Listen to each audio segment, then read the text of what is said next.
Sir जय Hind. Ranjit Tiwari sir, जय हिंद। बहुत बहुत शुक्रिया समय देने के लिए। Thank you sir.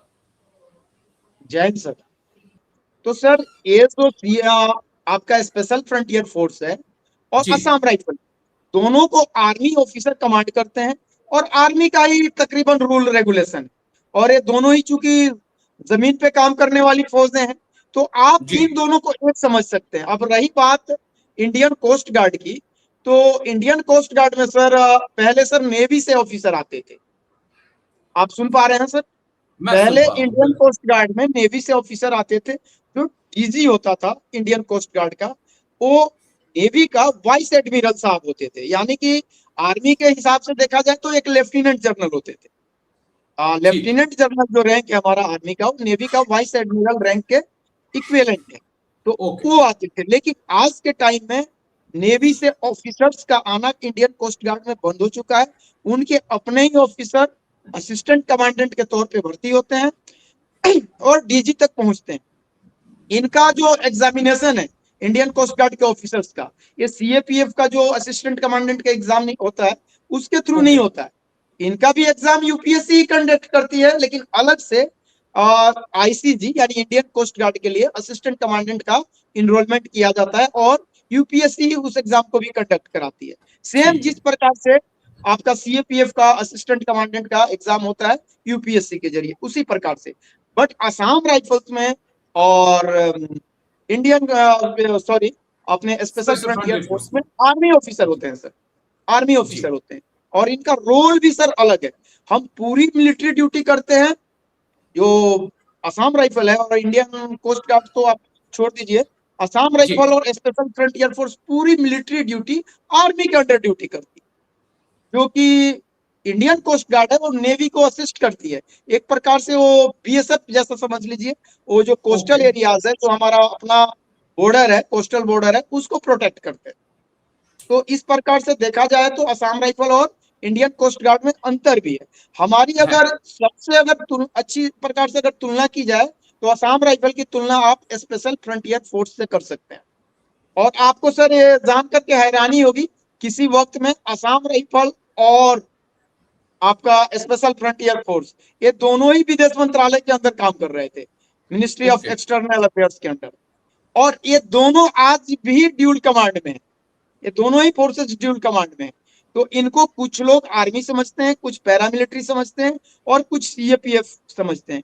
चूंकि स्पेशल फ्रंटियर फोर्स की नफरी बहुत कम है, स्ट्रेंथ कम है, और उसमें मैक्सिमम जी। जवान तिब्बतियंस है। Maximum agree. तिब्बतियंस जवान है। कुछ लोग जैसे अरुणाचल से, सिक्किम से, या या अपना नेपाल उत्तराखंड से से, भी है। हिमाचल जी। से, कुछ लोग, और गोरखा लोग भी उसमें है। इन स्टेट ओके। का जिनका नाम लिया, वहां के कुछ लोकल जो ट्राइब्स हैं, और कुछ गोरखा लोग भी इसमें भर्ती होने लगे हैं, क्योंकि इसका स्ट्रेंथ कम है। और तो लोग इसके बारे में जानते नहीं है। तो स्पेशल फ्रंटियर फोर्स आज भी काफी हद तक सीक्रेट है। अब वैसे सीक्रेट रही नहीं, फिर भी बहुत जी कम लोग जानते हैं। लेकिन असम राइफल को लोग अब जानते हैं, क्योंकि गवर्नमेंट हमेशा इसको सीएपीएफ के तौर पे प्रोजेक्ट करना पुश कर। चाहती है, दिखाना चाहती है। लेकिन ये अलग बात है सर, कि गवर्नमेंट चाह के भी असम राइफल को सीएपीएफ के तौर पे नहीं दिखा पाती है, क्योंकि हमें ठीक है। आर्मी ऑफिसर कमांड करते हैं, और हम स्पेशल ऑपरेशंस करते हैं सर, नॉर्थ ईस्ट और जेएंडके के एरिया में। और आए दिन आप देखते होंगे कि हमारे जवानों को गैलेंट्री अवार्ड सबसे ज्यादा मिलते हैं, क्योंकि चूंकि एग्री। हम एक्टिव काउंटर इंसर्जेंसी एरिया में है, तो हमें मेडल्स मिलना तो लाजमी है। हाँ, पिछले दिनों उसको बंद कर दिया गया था जवानों के लिए, सेना मेडल। लेकिन अब बाकी मिलना मेडल शुरू मिल हो गया। गए थे, सेना मेडल बंद कर दिया गया था, लेकिन वो भी अभी मिलने लगा है। मिलना शुरू। तो सर इन बातों से जाहिर होता है कि असम राइफल सीएपीएफ नहीं है। और असम राइफल और सीएपीएफ में अंतर भी है। सबसे बड़ा अंतर तो यह है कि जो सीएपीएफ के सीनियर ऑफिसर्स हैं सर, जी। वो आईपीएस होते हैं, और हमारे सारे ऑफिसर्स आर्मी से हैं। आर्मी से होते हैं, इन्फेंट्री से होते हैं सर। ओके। और एक चीज और है, हमारे साथ एक समस्या भी जी है। जैसे कि मान लीजिए मेरी कोई यूनिट है, मैं 18 असम राइफल से बिलोंग करता हूँ। कभी जी। उसमें डोगरा के सीओ साहब आए, कभी उसमें जैकलाई से आ गए, कभी उसमें पैरा से आ गए, कभी जीआर से आ गए। तो जिस रेजिमेंट का सीओ आता है, पूरी के पूरे यूनिट को उसी के हिसाब से, उसी रेजिमेंट के हिसाब से ढलना पड़ता है। हाँ तो हाँ, किसी भी एक इन्फेंट्री का जो है ना सर ढर्रा, वो एक जी। ढर्रे पे चलते हैं, उनको एक ही चीज पता है। बट असम राइफल का जवान इतना फ्लेक्सिबल है कि वो आप उसको जैसे चाहो वैसे बना दो। ये जीआर का ओके। भी काम जीआर जैसा भी है, गढ़वाल राइफल जैसा भी है, और ये बिहार रेजिमेंट ये जैसा भी बिहार है। रेजिमेंट जैसा भी है, असम रेजिमेंट जैसा भी है, और पैरा एसएफ जैसा भी है। सर आपको भी पता है, आप कई पॉडकास्ट देखते होंगे, जितने भी जी। पैरा के ऑफिसर है, वो पैरा के बाद उनका सबसे ज्यादा जो डेपुटेशन है असम राइफल और एनएसजी में। एनएसजी तो जी। स्ट्रेंथ कम है, इसलिए असम राइफल में ज्यादा डेपुटेशन है। वो जो पैरा एसएफ वाले ऑफिसर्स हैं, वो खुद बोलते हैं कि हमारे जवान पैरा एसएफ के जवानों से भी अव्वल दर्जे के हैं, बट हमें उस प्रकार की फैसिलिटीज नहीं मिल पाती, ना ही हमें पे एंड अलाउंसेज मिल पाता है, ना ही उस जी। प्रकार से हमें इक्विपमेंट मिल पाता है। तो ठीक है। सर हमारे बहादुरी की प्रशंसा तो सब करते हैं, लेकिन हमें हमारा नाम नहीं देना चाहते। और मैं बार बार आपके चैनल के माध्यम से यही बोलता रहा हूं कि हमारा पहचान का संकट है। लोग कई बार भूलवश या किसी न किसी कारण से हमें सीएपीएफ समझ लेते हैं, हमें ठीक है सीएपीएफ सर। के साथ जोड़ दिया जाता चलिए, है। मैं ये नहीं कर उसी रहा हूं कि पहचान के लिए सीएपीएफ तो को, लगातार कोशिश हो रही है पंडित जी की। बिल्कुल सर, मैं ये नहीं कह रहा हूं कि हमारे सीएपीएफ के भाई हमसे नीचे है, नहीं, हमसे जी। नीचे नहीं है, वो भी हमारे बराबर है। कोई भी फौज किसी से कम या ज्यादा नहीं है, लेकिन सीएपीएफ की ड्यूटीज अलग है।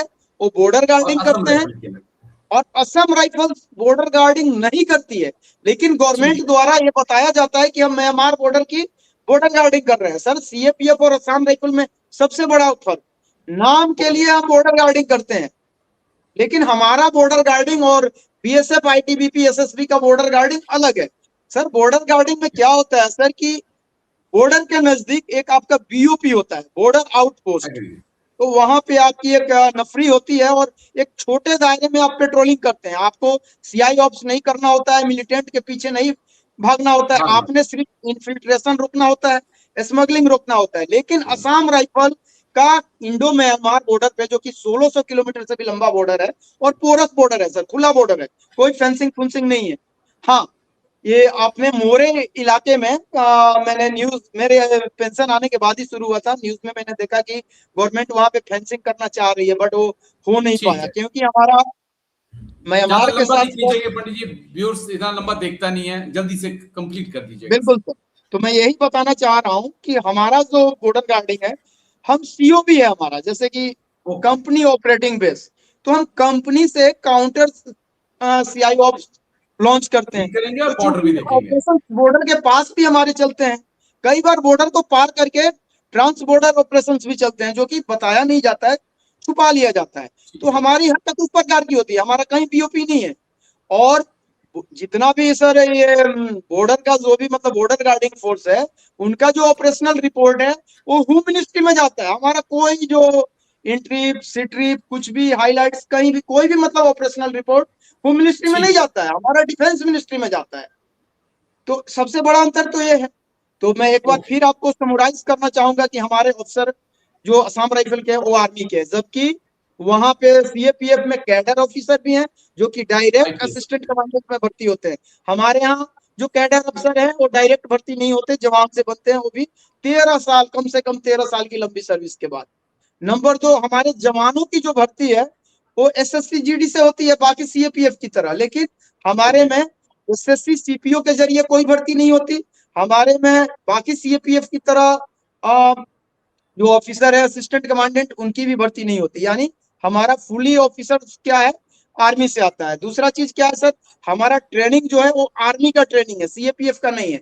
और हमारे ओके। जवान सर असम राइफल की ट्रेनिंग सेंटरों में जब जगह नहीं होती है, तो पैरा सेंटर, गोरखा सेंटर्स, या ओके। कुमाऊं, गढ़वाल, डोगरा, यहाँ चले जाते हैं। ऐसे सेक्टरों में सेम वही ट्रेनिंग करते हैं। और हमारे कोर्सेज भी सर, सीएपीएफ वालों का सर आर्मी इंस्टीट्यूट में कोई कोर्स नहीं होता, हमारे सारे के सारे कोर्सेज सर आर्मी इंस्टीट्यूट में ही होते हैं। चाहे वो सेक्शन इन्फेंट्री का जो भी कोर्स होता है, सेक्शन जी। कमांडर कोर्स, या वेपन का कोई भी अलग से कोर्स, मोटर का, एमएमजी का, एजीएस का, या प्लाटून वेपन का जो भी मतलब कोर्स है वो ठीक सारा, है पंडित। या मैप क्राफ्ट का कोर्स, या कमांडो चलिए, कोर्स बेलगाम में जो होता है, तमाम आप प्रकार के कहना कोर्सेज सर, हाँ वो वही पे होते हैं। और उन बिल्कुल। कोर्सेज में सर आपको जान के हैरानी होगी, हमारा रिजल्ट सबसे अव्वल होता है।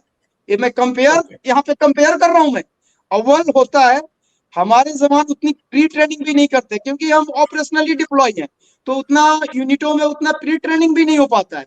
और जो ठीक है पंडित जी। इन्फेंट्री की यूनिट पीस में बैठी है, बंदे 2-2 साल प्री करके आते हैं, फिर भी हमारा बंदा जिसने बहुत कम प्री लिया है या नहीं लिया है, जब हम कोर्सेज में वो जाते अच्छा हैं तो कर हमसे जाता है। बताया जाता है कि अब मुझे हाँ लगता है प्री कि लंबा इतने बहुत हफ्ते लंबा का प्री वीडियो हो ट्रेनिंग गया। मिला है, हाँ, और वहां से इतना हम लोग अच्छी ग्रेडिंग लेके आते हैं। एग्री, ये मैं सर आपकी बात असम से एग्री राइफल है करता हूँ, सर, लेकिन जो असम मेरी राइफल समस्या के ये है बंदे कि जी, जी, सर जी, ऑपरेशन में भी माहिर है और ट्रेनिंग में भी माहिर है, ट्रेनिंग में भी और माहिर है, हमारे एग्री। ऑफिसर्स को भी ये बात पता है सर। ठीक है पंडित जी, ठीक तो है, मैं क्योंकि यही इतना कहना लंबा चाहूंगा देखते कि नहीं है। असम राइफल सीएपीएफ से बिल्कुल अलग है सर। ओके, क्योंकि इतना लंबा व्यूअर्स देखते नहीं है, वो 4-5 मिनट बाद हमें बाय बाय करके चले जाते हैं। लेकिन आई होप कि इस वीडियो को ज्यादा लंबा देखेंगे तो ज्यादा इंफॉर्मेशन तक पहुंचेगी। शुक्रिया, बहुत बहुत शुक्रिया आपका रंजीत तिवारी सर, आपने समय दिया, इस बेहद खास मुद्दे पे बात रखी। थैंक यू सर, जय हिंद, take care, thank you sir, thank you, thank you, आपको भी sir thank thank you, you, इसलिए कि आप शुक्रिया। हमारे